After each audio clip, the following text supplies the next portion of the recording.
we've decided to do a group segment tonight. The drug crisis is hitting not only Long Island, it's hitting every state. Some states like New Hampshire are much worse than others, but it's a crisis between heroin, opioids, people overdosing on a daily basis. It's a crisis, and if we don't raise awareness and we don't deal with it, it's just gonna get worse. So Otis, young man, 17 years old, why don't we start with you and some of your thoughts on what you've seen in your young life?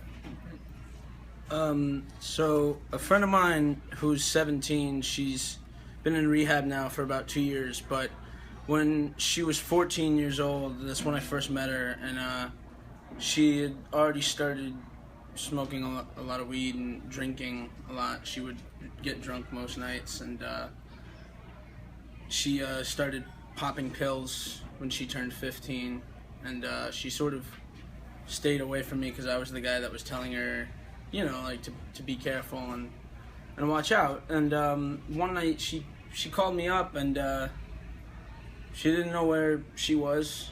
She had woken up like stranded in the middle of Park Slope, and she you know, she was really terrified, and she was crying. She said she'd been hit in the head, like she had bruises on her body, like she didn't know what had happened. So I told her to call her parents, and you know, they came to take her up. But other members of my family, like my uncle was an alcoholic, my cousin was a drug addict and an alcoholic. So seeing how that consumes people it's pretty, I don't even know the word, to be honest. I mean, exactly, terrible. Because I mean, just to see how one little thing like a pill, you know, or a line of some powder can just take over someone like that automatically, it's a horrible thing, and I hate it a lot. And you know, personally, I stay away from all that kind of stuff, but I'm worried about other people that don't. Before I get to Nina, I just want to tell you a story. Right before the show that we did on drug awareness, we were supposed to have a young singer who was on our show before, and his name is Artie Babs. He's going into his senior year of high school at Dix Hills. Very impressive young man. He wrote a song that he devoted to the drug crisis because he saw his uncle and aunt pass away on drug overdoses. So he was going to come on that show on that Sunday night and sing the song and also talk about losing his aunt and uncle. I got a call from his father the day before the show that his cousin, who he grew up with, who was a year older than him, died of a drug overdose the day before the show on Saturday.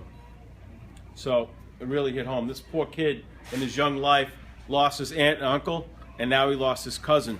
So it's out there, it's real. And it really hits home when we hear that. You know, talk about your experiences. All right. My experience, well, I was born and raised in Brooklyn, New York, and I grew up in a neighborhood that is very drug infested, very low budget, and I still live in that type of neighborhood now. Growing up in that neighborhood all my life, I got into a lot of trouble being around the wrong people, and growing up around drugs just made me realize, like, that's not something I want to do in my life. Seeing people strung out in front of my building every day when I leave for work, and when I come back, those same people are still sitting there, and I just feel really hurt and heartbroken for the children that these are their parents, these are their uncles and aunts that are sitting here, and this is the type of life that they have to live. It really breaks my heart. I have an aunt that used to do a lot of drugs, and it cost her a lot of things in her life, like her the respect of her children. It cost her respect for herself, and she just lost it. We didn't see her for a long time, and that's like my favorite aunt, and I was just really hurt by it. And seeing her go through that stage in her life made me realize that that is not the route that I want to go. That is not something I want to do, and I plan to use my entertainment career as a platform to help the young people in my community, to teach them things outside of what's here and teach them to look outside of the box. And you can still, just because you live in a neighborhood that's drug infested and your family members, you can still go outside the box and find other opportunities for yourself, because there's a million opportunities in New York City, and there are a million people out there ready to help you. You just have to take yourself and put yourself out there and find those people. Nina, well said. Now, I think it's safe to say you're going to be a champion in and out of the ring. Yes, I will. Give it up for Nina.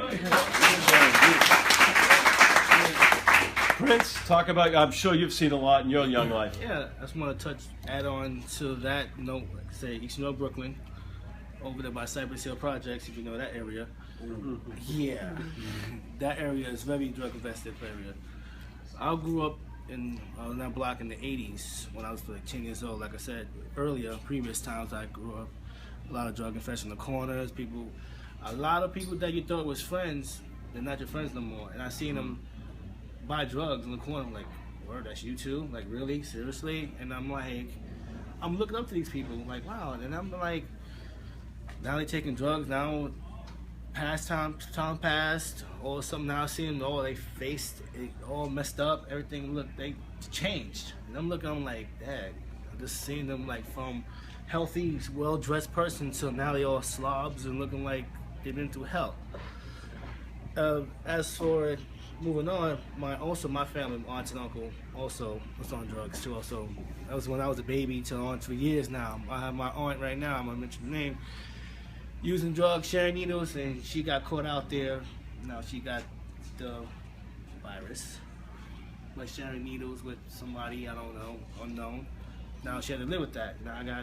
She have 2 kids, 2 more cousins right now. My cousin right now, he's married, lives in Florida, and a young one. Now they both like trying to stay away from their mother because they've been in that atmosphere. She know how she gets when that drug. I don't know. She's trying to clean herself up, but right now it's kind of hard. Like my uncle, he been in and out of shelter homes. And my mom used to always give him clothes, fresh clothes every day. I used to drive up there in the Bronx, give him clothes, and he used to sell them for drugs. Then she always called my mother like, hey, I need a new coat, I need new boots. I'm like, we just gave you clothes. So that, like that high, he would sell his own new clothes just to get high. I'm sitting there, sometimes I'll be sad, like, what happened if one day you get a phone call and say my uncle passed away, he overdosed. So it's like I said, it's a lot of things that I go through, and I tell myself that going that path is hard. So I now keep myself from not doing that. You know, seeing other people around me, I'm trying to keep myself pure. Perfect. You know? Thanks for sharing. Wonderful, son. Terrence? Yeah. Just moving from one area to another. I was living with my grandmother and my grandfather for a minute. Then now I'm living with some of my family members. When I was young, Southside Queens. As a young kid, looking around all this drugs, and one day you just almost step on the needle.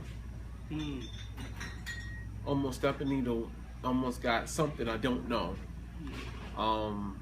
It's really sad, and imagine you get the virus or get drugged up. Now you got it. Now you want to be in drugs. It feels real bad that all these kids probably happened to. I'm sorry. I get emotional. I'm sorry. I get really emotional because this happened before to a young kid, and he got it. And it's just too much a person can take. Yeah. Stay away from drugs. Stay away from some of the areas that has drugs. Save yourself, okay? And make sure you help the people that has it. Just stay away. I want to thank you all for sharing. Very powerful. Very powerful. I think a lot of people who view this video is going to get a lot out of what all 4 of you said. So thank you all for sharing. Thank you so much. Thank you. Yeah.